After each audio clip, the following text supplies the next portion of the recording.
Day 4 of the Seattle Seahawks training camp saw the offense come to life.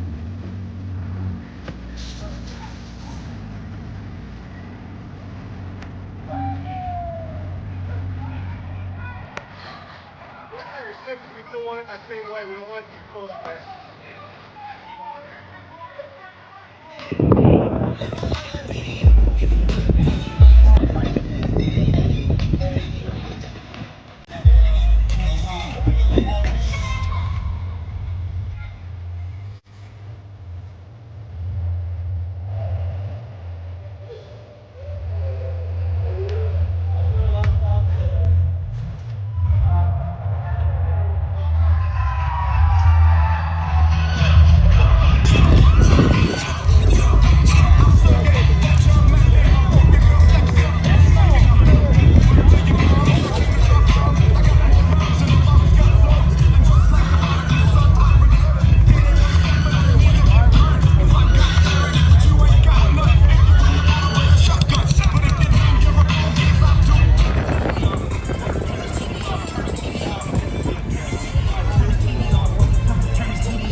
play sometimes, you know. Ronnie Lott, I think maybe year 4 for me. I asked him for some advice going into training camp, and he said treat every year like your rookie year. And I think that's what I'm trying to do now. You know, even though this is my 12th year, I'm coming into it still willing to learn, still willing to like gain information and gain knowledge, and just get better as a player like I did when I was young. And I actually went to Belgium versus USA, which is pretty cool. And the direction that he's taking the team, you know, you see him finding his bearings a little bit his first season, and then he starts to understand like what he wants to do and where he wants to go his second season, which is crazy to say because we won a Super Bowl last year. Right. And I think this year he knows who he is, he knows the direction of the team, he knows what type of personality and you know, persona that our team has, and I think we're just stacking on that. The way they're attacking the ball, like the way they're having pre-snap communication is on another level. I feel like oftentimes, you know, I've been a part of great defenses, especially here, where the defense is like the more loud, rowdy ones. We're like getting to the ball really fast and stuff like that. And our offense is really challenging us this camp because they're getting on the ball fast, sometimes catching us out of a stance and things like that. So it's been a great battle so far. Players that really focus on their contract end up not playing well. They end up having their head in the wrong place. And I've noticed that, you know, when I just focus on being where I'm at, focusing on my team and how I can get better individually, things always tend to work themselves out. Go and ask Mike what's the thing that he needs for the team. You know, I think it's good. There's like enough of a challenge of new things that are added in. The guys have to stay on top of stuff, right? Like I think the danger you fall into is you have guys come in that just feel like you're running the same exact thing, and you get complacent. I think you know the details, think you know the stuff. And so there's enough new things that's keeping people on their toes, and it's forcing you to get in your book, forcing you to ask questions, and forcing you to understand and master what we're doing. So I've enjoyed that. I've enjoyed the challenge of that, and you know, I think the coaches are doing a great job of getting. You know, we're only a few days in here, but we've got a lot of stuff in, but being willing to answer questions. You know, we've had to I think install really quickly, but now we've got the opportunity to, you know, dive into things in depth that we want and we need. I know that's coming up. Cooper, during the scrimmage, I saw you talking with Torrey Horton, and you were showing him some moves there. Can you just talk about the enjoyment you have of that and him asking and you giving back? You know, being asked questions and having to explain things. I think one of the more missed things that people don't emphasize is there's coach to player communication, but there's also player to player communication. And you know, I've you know, been blessed to play this game for quite a while and be able to see quite a few different things. And I love being able to talk to guys about ball. And the guys that are interested in it are asking good questions and want to know. I love being able to you know, step into that role and be able to help them out. That's what we talk about all the time here. You know, being 12 is one, mob ties, all the things that we live and breathe. You know, it's about the collective being better. How does the collective get better? And that comes with, you know, rooting for the guys next to you. I'm surprised. I think it can be easy for coaches to kind of get, like I said, you know, complacency is a dangerous word, but to get comfortable with, you know, things being run a certain way. And you know, I think that is something that Brian knows.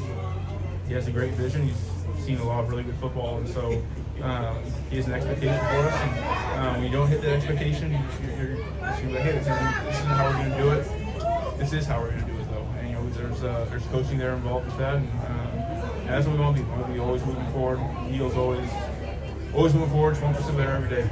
All right, there you go. You saw the B-roll, and then you heard post-practice clips from Leonard Williams and Cooper Kupp, two players that were an integral part of the team's Super Bowl run and will be looked upon again this year, veterans to help the team stay focused for another, you know, productive season with the hopeful of ending in Los Angeles SoFi Stadium. That's where the Super Bowl is this year.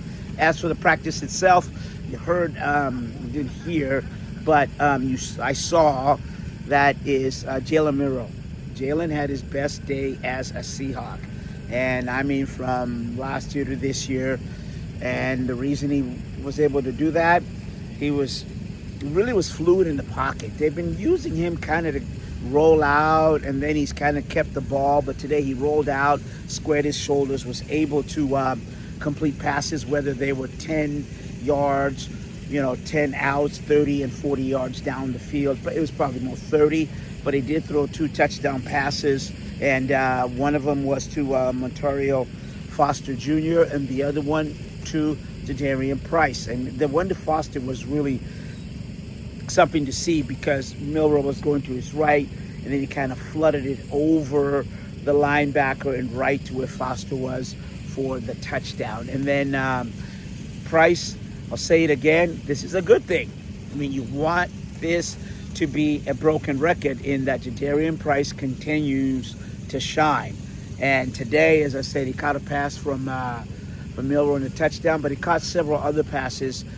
And as I said, one from Sam Darnold, and also, and I believe, Drew Lock. Because what you're seeing is it's high intensity in terms of getting Price these reps, not only running, but also pass catching. So there's intentionality in getting that rookie ready. But as I've said before, George Holani, Manuel Wilson, Jacardi Wright, they are not subceding anything. They're not relinquishing. They say, and they are showing it on the field, practice field, that you know what, this is going to be a running back competition that will go down all the way. And I've said it before, until the first week. I mean, after the first game. That's just, I say that over and over again, because I just think that it's, they're going to trot out these players, and we'll have a better idea of how Brian Fleury is going to use the running backs then. Whoever gets the most carries, not who starts, but the most carries. We've heard from Cooper Kupp talked about this, Fleury, just in terms of how he's using, Cooper Kupp said, a lot of motion, and they're also the tight ends, and there is deception but consistency. And Leonard Williams said, you know what, for the first time, these guys are actually the offense. They're fast paced. He said they're not giving us, the defense, much time to be able to go out there and set up how they want. Usually it's the Seahawks defense that has what sets the pace. So real interesting psychological battle going on between the offense and the defense here. And then let's see, Sam Donaldson stood out. Sam Darnold stood out as well in the red zone over there. So Darnold has some real good completions, but also when they do the red zone, it's only not just about the passing, it's about moving the offense towards the defense. It's a red zone drill. And let me see, on defense, Bud Clark showed out, continues again, like Price continues to show why he was drafted so high. Did not see Jeremy Reed today, and Jake Bobo sat out. He had a sleeve, so he's limited in practice.